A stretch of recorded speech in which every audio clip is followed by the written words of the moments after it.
Assalamualaikum warahmatullahi wabarakatuh.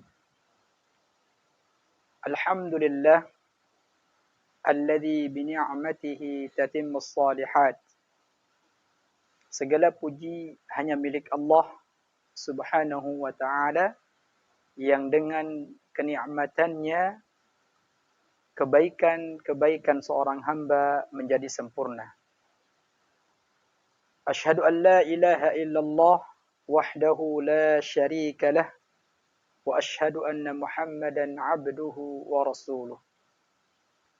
Akhal Islam, pemirsa yang dimuliakan oleh Allah Subhanahu wa taala, kita bersyukur kepada Allah Subhanahu wa taala atas limpahan rahmat, karunia serta kesehatan, kemudahan yang Allah berikan kepada kita semua, sehingga pada kesempatan kali ini kita akan melanjutkan kajian kita, dan semoga apa yang kita sampaikan bermanfaat untuk pribadi ana dan kepada jamaah sekalian.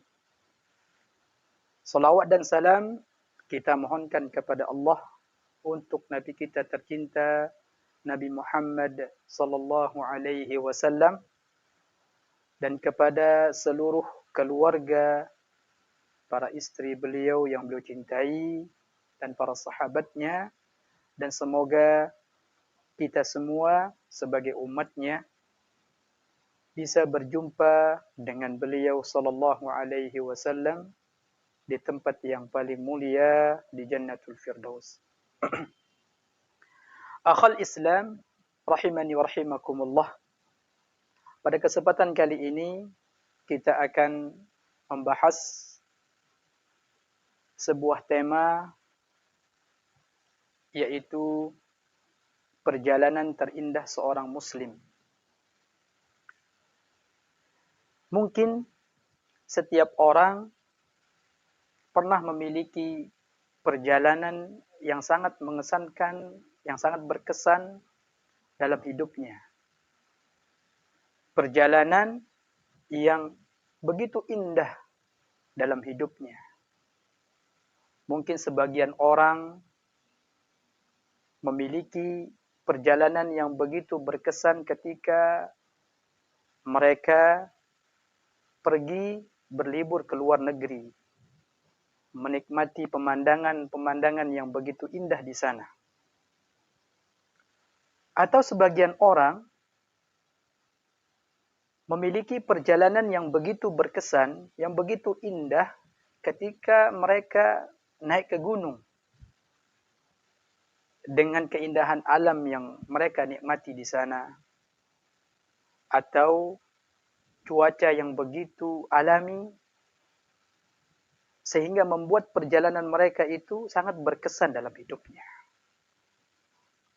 Atau sebagian orang memiliki perjalanan yang begitu indah dan sangat berkesan dalam hidupnya ketika mereka pergi ke tempat wisata, ke tempat hiburan, dan menikmati berbagai macam permainan bersama keluarganya, sehingga menjadikan perjalanan tersebut menjadi perjalanan yang begitu mengesankan dalam dirinya.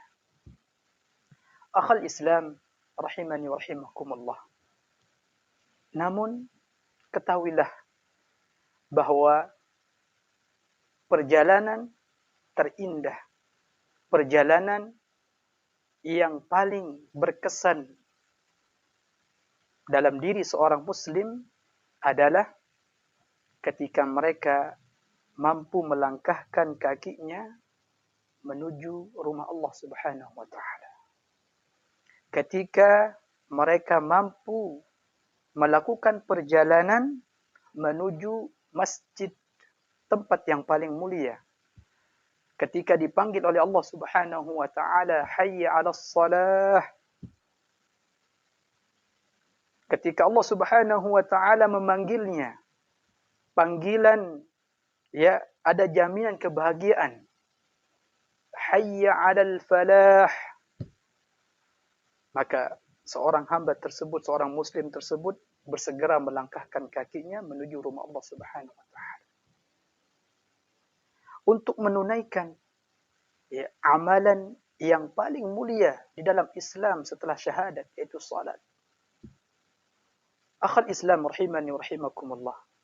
Mengapa perjalanan tersebut, yaitu perjalanan menuju rumah Allah Subhanahu wa taala, menjadi perjalanan yang begitu mengesankan dalam diri seorang muslim?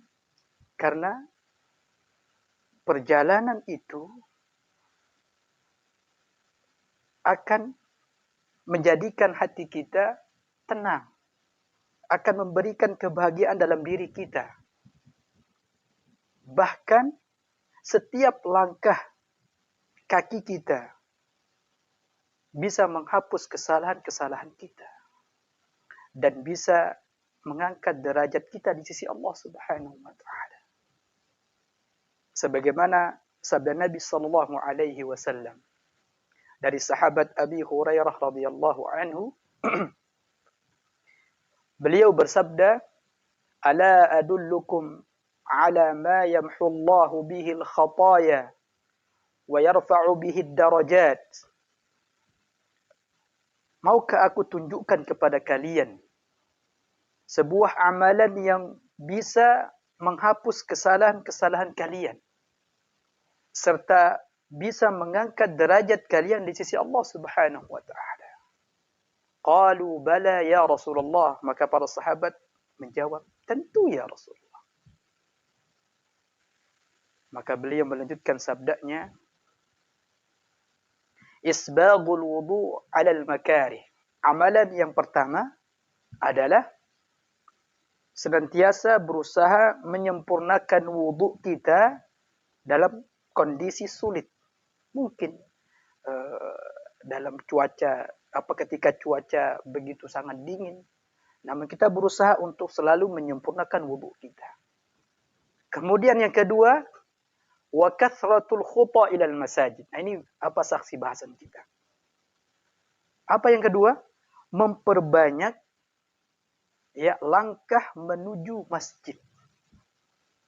Wa intizarus salati ba'da shalah. Dan senantiasa menunggu salat setelah salat berikutnya. Fadzalikumur ribat. Dan itu merupakan kebaikan-kebaikan yang begitu banyak. Hadis ini hadis yang sahih, diriwayatkan oleh Al-Imam Muslim dalam sahihnya. Akhal Islam rahimani wa rahimakumullah. Maka, adakah perjalanan yang lebih indah bagi seorang muslim? Adakah perjalanan yang lebih berkesan bagi seorang muslim dari perjalanan mereka menuju rumah Allah Subhanahu wa taala? Karena perjalanan tersebut menyebabkan terhapusnya dosa-dosa seorang muslim. Bahkan akan menyebabkan terangkatnya derajat mereka di sisi Allah Subhanahu wa taala. Dalam hadis yang sahih dari sahabat Abi Musa radhiyallahu anhu, Rasulullah sallallahu alaihi wasallam bersabda, "A'zamun nasi ajran fis salati ab'aduhum." Orang yang paling banyak mendapatkan pahala di dalam salatnya adalah seseorang yang memiliki jarak rumahnya dengan masjid paling jauh. Fa'ab'aduhum mamshan. Karena langkahnya akan semakin banyak. Maka dahulu para sahabat radhiyallahu anhum ajma'in, sebagian mereka memilih bangun rumah atau tinggal berjauhan dengan masjid. Karena mengetahui keutamaan hadis ini. Semakin jauh rumah mereka dengan masjid, maka semakin banyak pula langkah-langkah mereka yang akan menunjukkan bahwa besarnya pahala mereka di sisi Allah Subhanahu wa taala. Pemirsa dimanapun Anda berada, yang senantiasa dimuliakan oleh Allah Subhanahu wa taala. Bahkan langkah-langkah kita ketika kita melakukan perjalanan menuju rumah Allah Subhanahu wa taala senantiasa akan menjadi teman setia kita sampai kita dibaringkan oleh manusia di kuburan kita. Lihat bagaimana keutamaan seseorang yang senantiasa melangkahkan kakinya menuju rumah Allah Subhanahu wa taala. Bahkan dalam hadis Nabi sallallahu alaihi wasallam,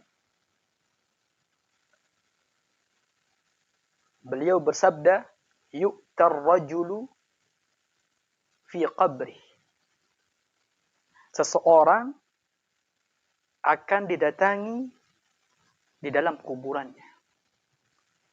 Fa idza utiya min qibali ra'sihi dafa'athu tilawatul Qur'an. Yang pertama, ketika seseorang itu, mayit itu, didatangi dari arah kepala mereka, dari arah kepalanya, dafa'athu tilawatul Qur'an, maka pahala bacaan Al-Qur'annya akan membelanya. Wa idza utiya min qibali yadayhi dafa'athu sadaqah. Ketika seseorang tersebut didatangi dari arah tangannya, apa kanan atau kiri, dafa'athu sadaqah, maka pahala sedekahnya akan membelanya. Wa idza utiya min qibali rijlaihi, apabila orang tersebut didatangi dari arah kakinya, dafa'ahu mashyuhu ilal masjid. Ini saksi bahasan kita jemaah sekalian. Maka langkah-langkah mereka ketika mereka melangkahkan kakinya ke masjid ketika berada di dunia, senantiasa akan membelanya nanti di alam kuburnya. Maka ini merupakan keutamaan yang sangat luar biasa bagi seorang mukmin yang senantiasa meringankan langkahnya menuju rumah Allah Subhanahu wa taala, yang senantiasa melakukan perjalanan ke rumah Allah Subhanahu wa taala. Akhal Islam rahimani rahimakumullah. Maka ketika kita diberikan kesehatan oleh Allah Subhanahu wa taala, ketika kita diberikan kenikmatan kesehatan oleh Allah Subhanahu wa taala, mampu melangkahkan kaki kita ke rumah Allah Subhanahu wa taala, maka lakukanlah, istiqamahlah. Karena setiap langkah akan menghapus kesalahan-kesalahan kita dan akan mengangkat derajat kita di sisi Allah Subhanahu wa taala, dan langkah-langkah kita akan senantiasa menemani kita sampai di kubur kita. Semoga yang singkat ini bermanfaat, baik yang berbicara kepada jemaah sekalian, dan semoga Allah Subhanahu wa taala memberikan kepada kita hati yang istiqamah. Semoga Allah Subhanahu wa taala menambahkan iman kita sehingga kita terus tergerak hati kita ketika kita dipanggil oleh Allah Subhanahu wa taala. Aqulu qali hadza subhanaka Allahumma wa bihamdika asyhadu an la ilaha illa anta astaghfiruka wa atubu ilaik. Assalamualaikum warahmatullahi wabarakatuh.